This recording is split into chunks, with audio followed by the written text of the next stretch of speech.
this crowd. Look at this crowd. Thank you so much, all of you, for taking the time. You folks way over there, thank you. And you guys way back there, thank you. And all the early birds who got here early, thank you. There are a number of thank yous that I want to say. I love you back. Let me begin by thanking Lydell for his outstanding introduction and the great work that he's doing both as a student and an athlete on this campus. Please give him a big round of applause. I want to thank the president of Pennsylvania State University, Dr. Graham Spanier. Please give him a big round of applause.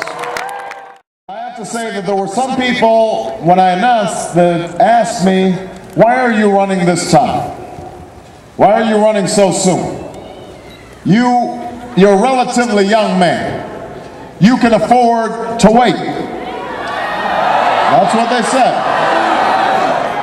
And I had to explain to them, I'm not running because of some long-held ambition. I'm not running because I think it's my turn.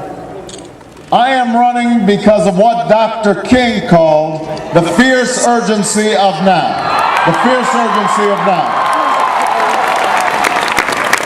Because I believe there's such a thing as being too late. And that hour is almost upon us. We're at a defining moment in our history. Our nation is at war. This past week, we marked 5 years in Iraq. We marked 4,000 dead in Iraq. Why? A war that has distracted us from the war we needed to win in Afghanistan against those who killed 3,000 Americans. A war that has fanned the flames of anti-American sentiment and has not made us more safe. We're at a defining moment in our history. This past week, Wall Street was shaken up, teetering on the brink of nobody's sure what. But even before Wall Street got the news, all across main streets, all across America, people understood that they're going through a tough economic time. People are working harder and harder just to get by. They've never paid more for college, never paid more for health care, never paid more for gas at the pump. It's harder to save, it's harder to retire. We have 47 million people without health insurance. And those who have health insurance have seen their co-payments and deductibles and their premiums going up. They are proud of their service, rightfully so. They have done everything that's asked of them. But they understand that this mission can't just be based on our military prowess. That we shouldn't have expected to be greeted as liberators. And I think about the young men who've been lost. A mother gave me this bracelet to commemorate a 20-year-old son who had been killed in a roadside bomb.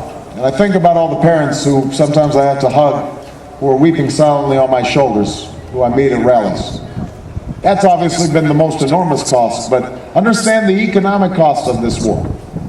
By the time this is over, it will have cost us well over $1 trillion.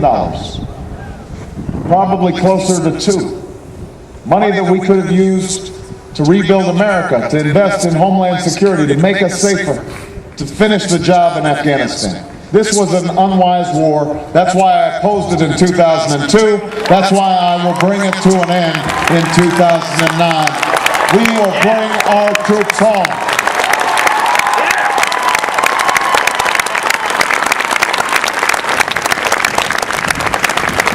But I don't want to just end the war.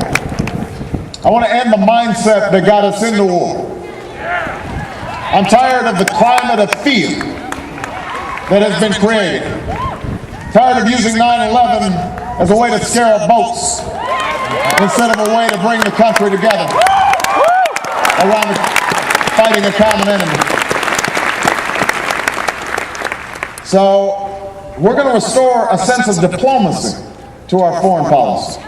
I've said early in this campaign, I'm not just going to meet with countries that we like, I'll meet with countries we don't like. Not just with our friends, but with our enemies. And I was attacked by Senator Clinton and Senator McCain and George Bush. They said, you can't do that. I said, yes, I can. Because I remember what John F. Kennedy once said. He said, we can never negotiate out of fear, but we can never fear to negotiate. That's what strong countries and strong presidents do. They talk to their adversaries. They tell them where America stands. They try to resolve differences without resort to war. That's what I intend to do as President of the United States.